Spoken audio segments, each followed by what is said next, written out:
Sometimes the best revenge is serving champagne with a smile, especially when you own the glasses it's being served in. Let me tell you how I ended up working as a maid at my sister's wedding, in my own luxury venue. I'm Rachel Morgan, 35, and this is the story of how my sister's attempt to humiliate me at her wedding backfired in the most spectacular way possible. Growing up, my sister Victoria was always the princess of the family. 2 years younger than me, she somehow managed to be the center of attention in every situation. While I was the practical one who worked summer jobs and saved money, Victoria was busy planning her dream wedding, at age 12. When I get married, she'd announce at dinner, it'll be at the Grand Rose Manor, only the best for me. The Grand Rose Manor was our city's most prestigious wedding venue, a stunning Victorian mansion with perfectly manicured gardens and a reputation for hosting only the most exclusive events. Back then, it was owned by the Thompson family, and getting a booking there was nearly impossible unless you had the right connections and deep pockets. Our parents indulged Victoria's every whim, while I was told to be more realistic about my ambitions. Focus on getting a stable job, our mother would say. Not everyone can be as special as Victoria.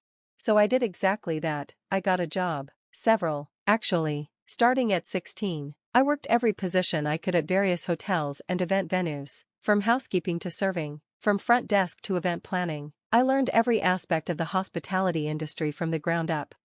Victoria, meanwhile, floated through life on our parents' dime, changing college majors as often as she changed nail colors. Rachel's so boring, she'd tell her friends loud enough for me to hear. All she does is work at those hotels like a maid. What they didn't know was that I was building something. Every job taught me something new. Every position added to my understanding of how to run a successful venue. More importantly, I was saving every penny I could. Then came the opportunity of a lifetime. The Thompson family announced they were selling the Grand Rose Manor. The asking price was astronomical, but I had been preparing for something like this without even knowing it. My years of saving, combined with my excellent credit and solid business plan, helped me secure the financing I needed. The day I signed the papers making me the new owner of Grand Rose Manor was the proudest moment of my life. I kept the purchase quiet. The official documents listed my company, Morgan Hospitality Group, as the owner, and I maintained the venue's stellar reputation while modernizing its operations. Victoria, of course, knew nothing about this. She was too busy with her new fiancé, James, a junior partner at a law firm who seemed as impressed with himself as she was. Then came the day she announced her engagement at a family dinner. "James and I are getting married," she squealed, flashing her diamond ring. "And guess what? We got a booking at the Grand Rose Manor." Our parents gasped in delight. I took a sip of wine to hide my smile. "How did you manage that?" our mother asked. "It's nearly impossible to get a date there." "James has connections," Victoria preened, "and we're paying extra to have the whole place to ourselves for the entire weekend." I nodded politely, knowing exactly how much that would cost. Victoria then turned to me, her smile turning sharp. "Of course, Rachel, you'll be invited." She paused for effect. "If you agree to help out with the staff, it seems fitting, given your experience." Our parents shifted uncomfortably but said nothing. They never did when Victoria was being cruel. "You can only attend if you help the staff," she sneered. "It's perfect, really. You already know how to serve drinks and clean up after real guests." I could have revealed everything right then, but sometimes, the longer path is more satisfying. "Of course," I said mildly, "I'd be happy to help." Victoria looked almost disappointed by my easy acquiescence. She'd clearly been hoping for tears or protests. The months leading up to the wedding were a master class in bridezilla behavior. Victoria made countless demands for changes to the venue, each one more extravagant than the last. She never dealt directly with management, sending everything through her wedding planner, who in turn worked with the venue's manager, who reported directly to me. Mrs. Morgan, my manager, Michael, would call, barely containing his amusement. "Your sister is now demanding we repaint the grand ballroom in ballet slipper pink to match her bridesmaids' dresses. Tell her it's a historical building and we can't alter the original features," I'd reply, enjoying the irony. The day of the wedding arrived, and I showed up early, dressed in the staff uniform as requested. Victoria was already in full meltdown mode. "The flowers are the wrong shade of pink," she screamed at her wedding planner, "and the champagne isn't the expensive brand I demanded."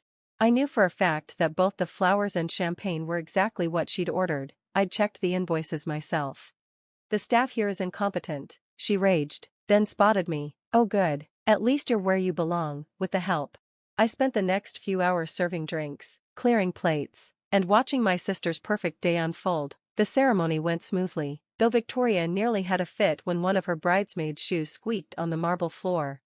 During the reception, I moved efficiently through the crowd with trays of champagne, accepting tips from guests who had no idea I owned the building they were standing in. Victoria made a point of being especially demanding whenever I was nearby.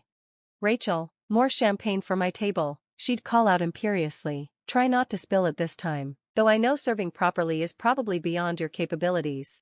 As midnight approached, Victoria was holding court at the main table, loudly telling her friends how sad it was that her sister never amounted to anything more than a server. That's when Michael, right on cue, approached the microphone we used for announcements. "Excuse me, everyone," he said clearly. "Madam Owner, shall we begin closing procedures for the evening?" The room fell silent. Victoria looked around, probably wondering which of her wealthy guests was the owner. Michael walked directly to me. "Mrs. Morgan, your call on closing time." I handed my serving tray to a nearby staff member and straightened my uniform jacket. "Yes, Michael, let's begin wrapping up." The bride dropped her glass. The sound of shattering crystal was followed by complete silence. Victoria's face had gone from confused to horrified as realization dawned.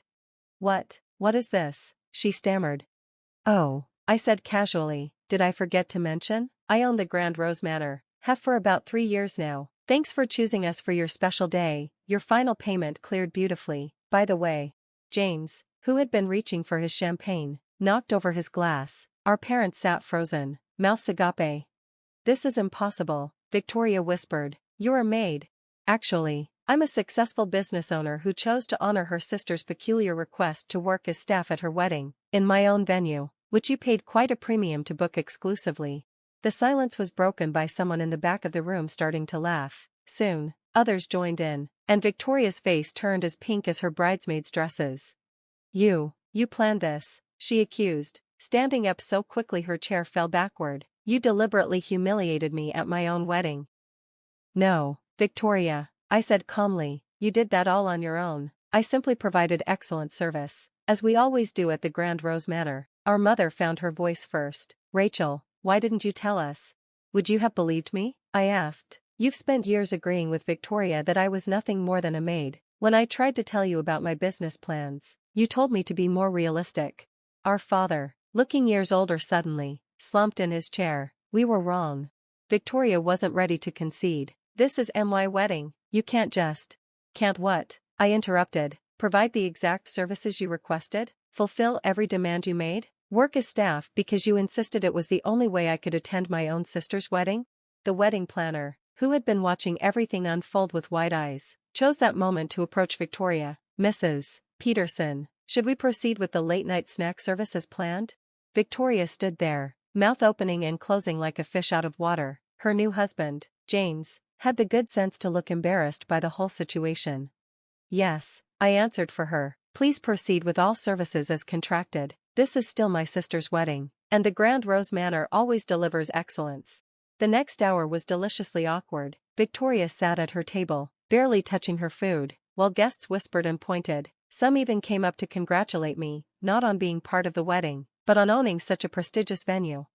"I always wondered who bought this place," one of James's law partners said enthusiastically. "The improvements you've made while maintaining its historic character are brilliant."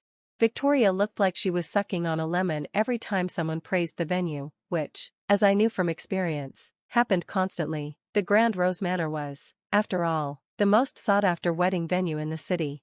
As the evening wound down, I found myself face to face with our parents. My mother's eyes were red from crying, and my father couldn't quite meet my gaze. "All those years," my mother said softly, "when you were working those jobs, you were learning the business?" I nodded. Every position taught me something valuable. While Victoria was planning her dream wedding, I was planning my dream business. "And we never saw it," my father added. "We were so focused on Victoria." I finished for him. "I know, you always were." Victoria and James left shortly after, their grand exit somewhat diminished by the evening's revelations. She didn't say goodbye, but James made a point of shaking my hand. "I had no idea," he said quietly. "For what it's worth, I'm impressed, and a little ashamed." "Don't be," I replied. "Just maybe remind my sister that kindness costs nothing." but cruelty can be very expensive.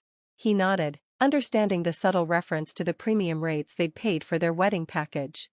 After the last guest left, I found myself in the grand ballroom with Michael and the rest of my staff. They'd all played their parts perfectly, maintaining professionalism while knowing exactly who I was. "Mrs. Morgan," Michael said with a grin, "that was the most entertaining wedding we've hosted yet." I looked around at the venue I'd worked so hard to own, at the staff who had helped me maintain my cover, and at the excellence we delivered even to those who'd tried to diminish us. "Well," I said, "we do pride ourselves on providing memorable experiences."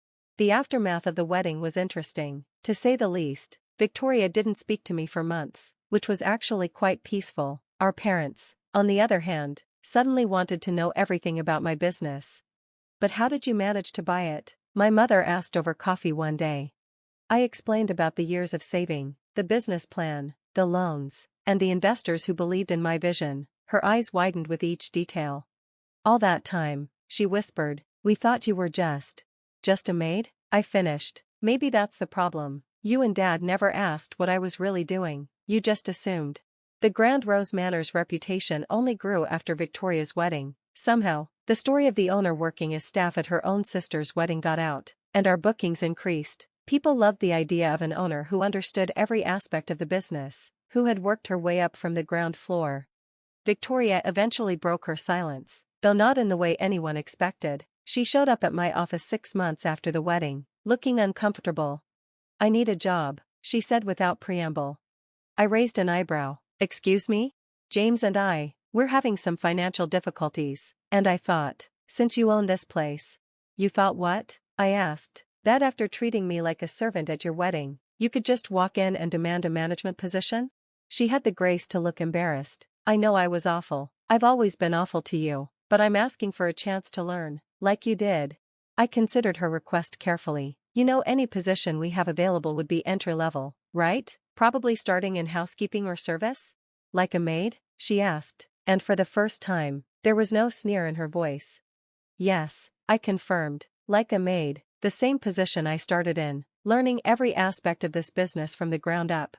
Victoria took a deep breath. "Okay, I'll do it."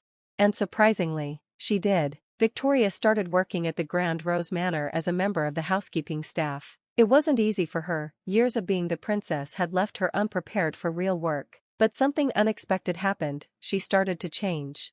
"I had no idea how much work goes into making everything perfect for these weddings," she admitted one day, after helping to turn over a room for the next event. "All those years, I just thought it happened by magic." Watching my sister learn the value of hard work was surprisingly satisfying. She struggled at first, and used to being on her feet all day, and used to taking orders instead of giving them, but she persevered. Our parents were shocked when they found out Victoria was working as housekeeping staff. "But surely Rachel could give you a better position," our mother protested. "No," Victoria surprised us all by saying, "I need to earn it," like she did. Over the next year, Victoria worked her way through various positions at the manor. She learned every aspect of the business, just as I had. More importantly, she learned humility. The true test came when she had to work another wedding where the bride was just as demanding as she had been. I watched from my office as Victoria handled the situation with grace and professionalism. "The flowers aren't exactly what I ordered," the bride was complaining. "I understand," Victoria said calmly. "Let me check the order details and see how we can make this perfect for you." Later, I overheard her telling a new staff member, "I used to be that bride. Trust me, the best response is kindness and professionalism."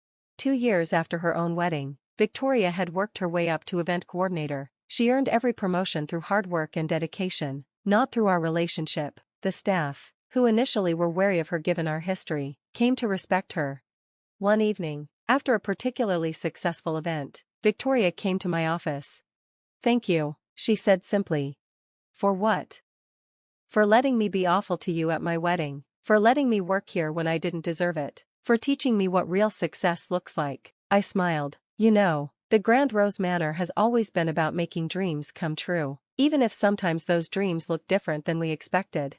Victoria laughed. "My dream used to be having the perfect wedding here. Now my dream is helping other brides have their perfect day, without being a bridezilla like I was." The Grand Rose Manor continues to be the city's premier wedding venue. Victoria and I work together now, each bringing our own strengths to the business. She understands the brides in a way I never did, having been one herself, while I handle the business side of things. Our parents often visit, marveling at how their daughters turned out. "We never imagined you two would end up working together," our mother said recently. "Sometimes," I replied, "the best partnerships come from unexpected places. And sometimes, the best revenge isn't revenge at all. Sometimes it's showing people their own reflection until they decide to change the image they see." As for me, I still occasionally put on a uniform and help serve at events, not because anyone makes me, but because I never want to forget where I started and how far I've come. After all, there's no shame in being a maid when you own the manor.